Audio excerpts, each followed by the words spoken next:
Study IQ IAS, अब तैयारी हुई अफोर्डेबल। दोस्तों, हम सभी जानते हैं कि जनवरी 2022 से जब से रशिया यूक्रेन वॉर चल रहा है, तब से भारत में जो इन्फ्लेशन है, महंगाई है, मुद्रास्फीति दर है, वो लगातार बढ़ती जा रही है।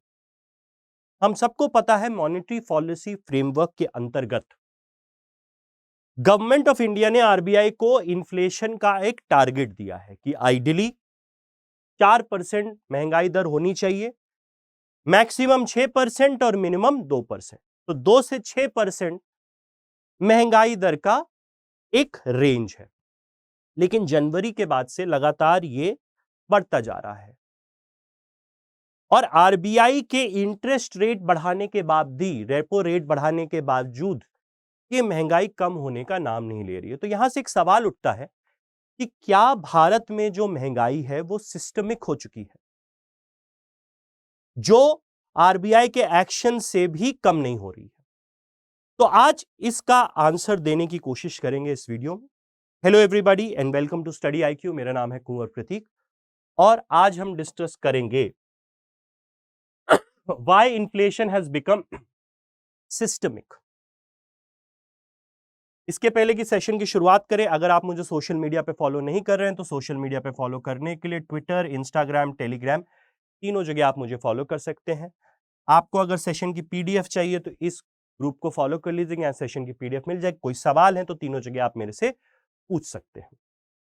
अब जो पहली चीज हमें समझनी है कि जो इन्फ्लेशन है, आज के समय हम उपभोक्ता के स्तर पे महंगाई किस मापदंड पे नापते हैं? क्या हमारा मेजरमेंट स्केल होता है? वो होता है कंज्यूमर प्राइस इंडेक्स, उपभोक्ता मूल्य सूचकांक, जिसके जरिए हम उपभोक्ता के स्तर पे दामों में कितना बदलाव आया है उसको समझने की कोशिश करते हैं। सितंबर महीने का कंज्यूमर प्राइस इंडेक्स कितना आया है? 7.4%। मैंने आपको क्या बताया कि आरबीआई के साथ एक समझौते में गवर्नमेंट ने क्या बोला है कि आरबीआई 4% महंगाई दर लाने की कोशिश करेगी और इसमें ±2% अलाउड होगा, यानी मिनिमम 2%, मैक्सिमम 6%।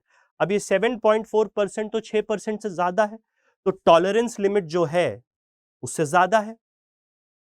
और ये 7.4% क्या दर्शा रहा है? ये सीधी सी बात ये दर्शा रहा है कि अगर हम चीजों के दामों को सितंबर, अगर हम चीजों के दामों को जब भी हम कोई भी चीज कंपेयर करते हैं, तो अगर मैं यहां बात कर रहा हूं 7.4% इन्फ्लेशन की, तो इसका सीधा सा मतलब ये है कि अगर मैं सितंबर 2021 के दामों से कंपेयर करूं तो सितंबर 2022 में अगर कोई चीज 100 रुपए की मिल रही थी 21 में, तो वही चीज अब सितंबर 2022 में 107.4 रुपए की मिल रही है। तो ये 7.4% राइज ऐसे देखा जाता है। तो 7.4% हो चुका है। और साथ ही साथ अगर हम पिछले महीने से कंपेयर करें, यानी अगस्त से कंपेयर करें, तो उसके मुकाबले भी बढ़ गई है। अगस्त के महीने में 7% महंगाई दर थी, सितंबर के महीने में 7.4 हो चुकी है, तो 0.4% बढ़ गया है महंगाई। अब यहां चीज ये आती है, अगर हम चार्ट्स को देखें तो 7.4% तो ये रहा, लेकिन सीपीआई इंडेक्स के अंदर कई बार मैं बता चुका हूं, अगर आप वीडियोस देखेंगे, कि खास तौर से खाने की और पीने की चीजों के दाम बढ़ने की वजह से ये महंगाई दर ज्यादा बढ़ रही। खाने और पीने की चीजें जो हरी लाइन है, अगर आप देखें तो जो हरी लाइन है उसका इन्फ्लेशन कितना है? 8.4%, यानी सीपीआई फूड और बेवरेज कितना है? 8.4%। उसके अलावा फ्यूल और लाइट, यानी तेल और बिजली में महंगाई कितनी है? 10.4%। उसके अलावा सीपीआई हेडलाइन इन्फ्लेशन कितना है? CPI excluding food and fuel, अगर हम ये और ये अपने कंज्यूमर प्राइस इंडेक्स से निकाल दें तो हमें क्या मिलता है? तो जब आप ये देख रहे हो कि ये 10.4 है, ये 8.4 है, अब सवाल यह है कि यहां क्या लिखा है, CPI excluding fuel and food, यानी इसको बोलते हैं core inflation. Core inflation, core महंगाई। अब इसका क्या मतलब है? इसका सीधा सा मतलब यह है कि जब हम हमारे कंज्यूमर प्राइस इंडेक्स, जिससे हम खुदरा स्तर पे महंगाई नापते हैं, उससे उन चीजों को हटा दें जिनके दाम बहुत ज्यादा ऊपर नीचे होते हैं, यानी जिन दामों में ज्यादा वोलेटिलिटी होती है।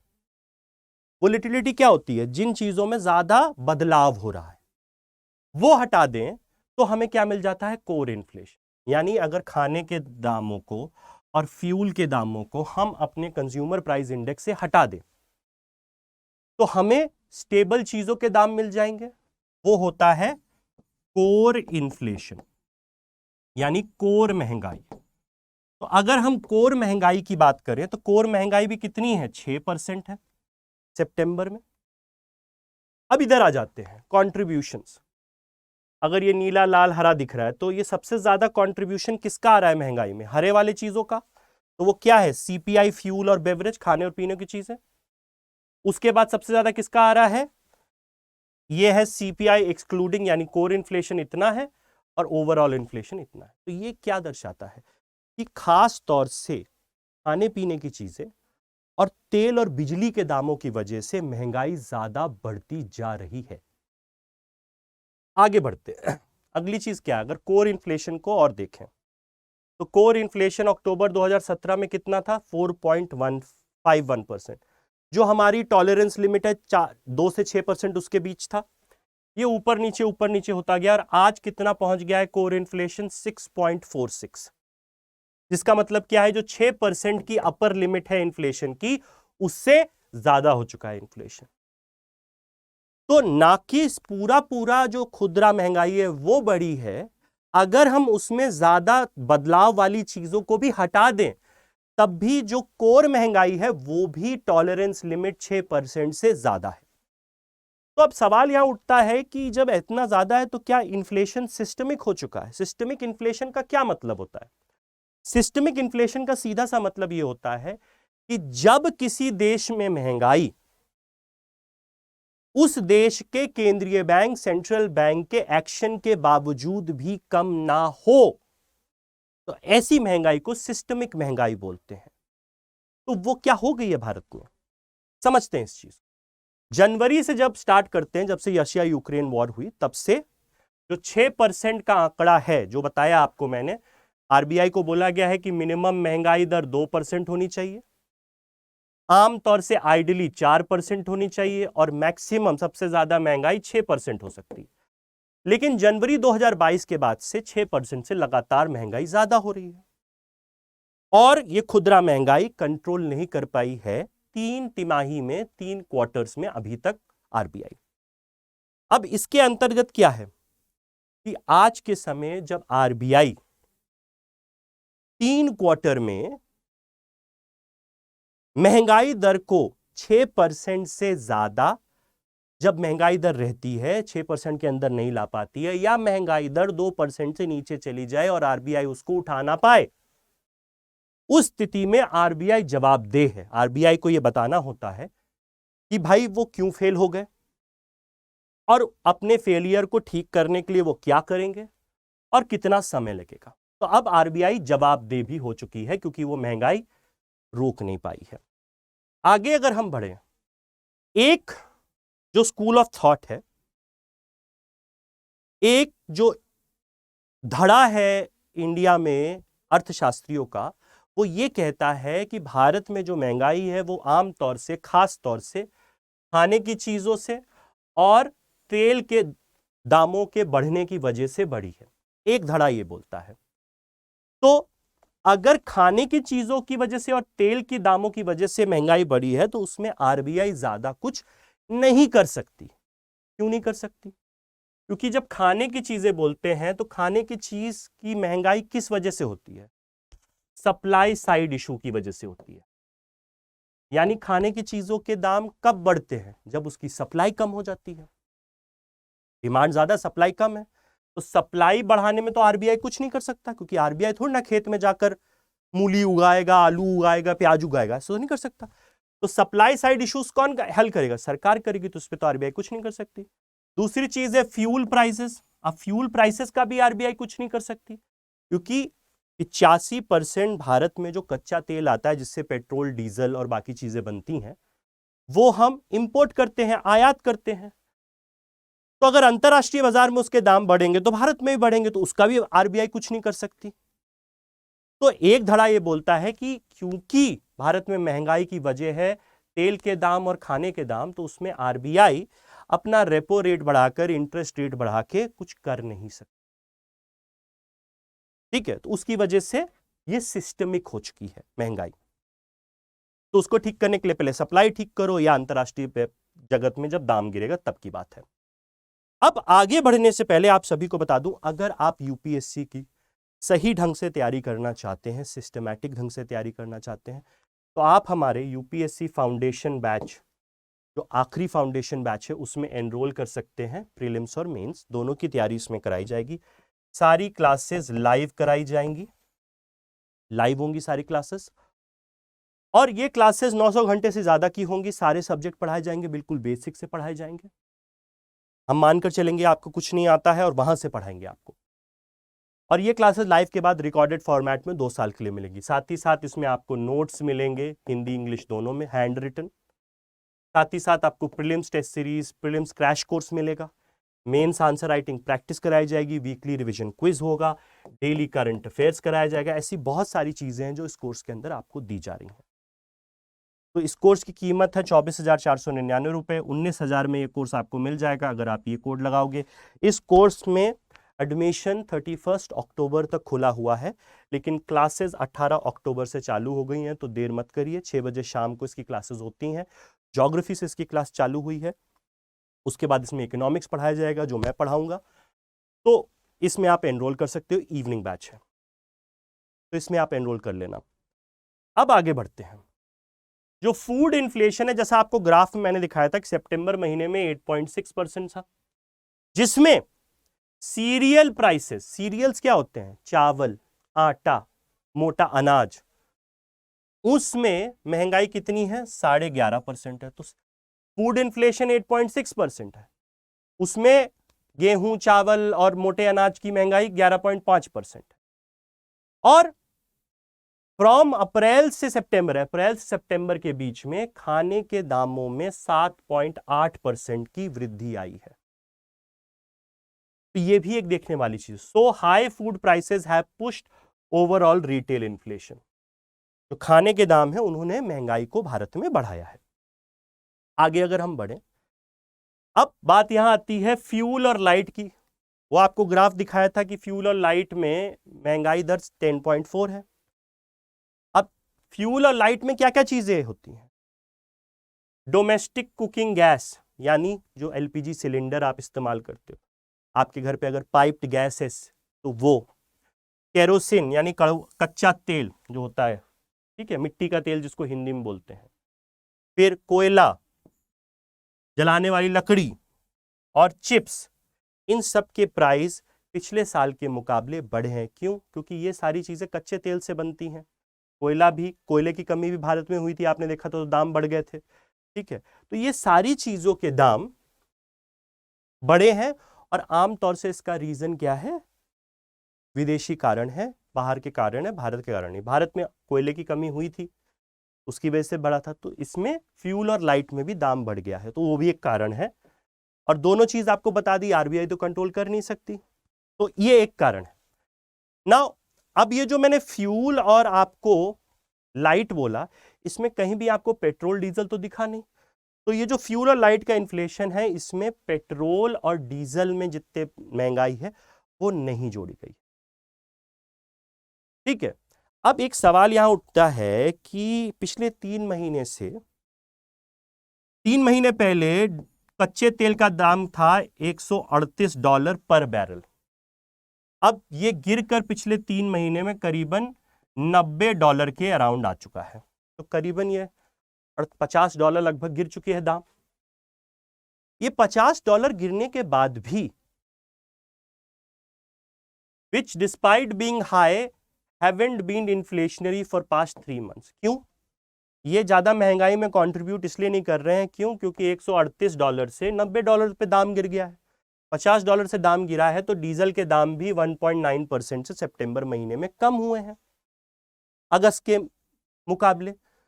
तो डीजल और पेट्रोल अब उतना महंगाई में कंट्रीब्यूट नहीं कर रहा है जितना फ्यूल और खाने के दाम कर रहे हैं। तो यहां क्या समझ में आ रहा है? Clearly food and fuel items have been adding to retail inflation, यानी वो कड़वा जो मिट्टी का तेल है, गैस है, क्योंकि गैस के दाम भी तो हमारे बढ़ा दिए गए हैं। कुकिंग गैस एलपीजी सिलेंडर के दाम बढ़े कि नहीं बढ़े हैं? तो उसकी वजह से हो रखा है। अब यहां सवाल ये होता है कि क्या अब इस स्थिति में आरबीआई कुछ नहीं कर सकता है? क्या करे आरबीआई? सो ये गलत इंटरप्रिटेशन है जो ये धड़ा बोल रहा है कि भाई फ्यूल और फूड की वजह से महंगाई है, इसमें आरबीआई कुछ नहीं कर सकता। ये एक गलत चीज है। क्यों गलत चीज है? ठीक है, 2 मिनट के लिए मान लेते हैं कि फ्यूल और फूड की वजह से महंगाई ज्यादा है, तो इसका ये मतलब है कि अगर हम अपने इन्फ्लेशन के कैलकुलेशन से खाने की चीजों के दाम और फ्यूल के दाम हटा दें तो हमारा जो कोर इन्फ्लेशन है वो 6% से कम होना चाहिए, लेकिन वो तो ऐसा है नहीं। मैंने आपको दिखाया कि 6.46% हमारा कोर इन्फ्लेशन है। तो ये कोर इन्फ्लेशन तो आरबीआई कंट्रोल कर सकता है ना, चलो फूड में नहीं कर सकता, फ्यूल में नहीं कर सकता, लेकिन ये क्यों नहीं कंट्रोल कर पा रहा है? कोर इन्फ्लेशन, कोर महंगाई। तो ये जो सोच है ये एक तरीके से गलत है। ठीक है, तो core inflation which is the inflation of items excluding food, fuel and light items भी तो ज्यादा है ना। ठीक है, कोर इन्फ्लेशन कितना था? 6.46%, यानी 6.5% था, जो अगर हम कंपेयर करें it has been higher than 5.5% in 14 out of 16 months, यानी पिछले 16 महीने में 14 महीने में 6% से ज्यादा हमारा कोर इन्फ्लेशन है।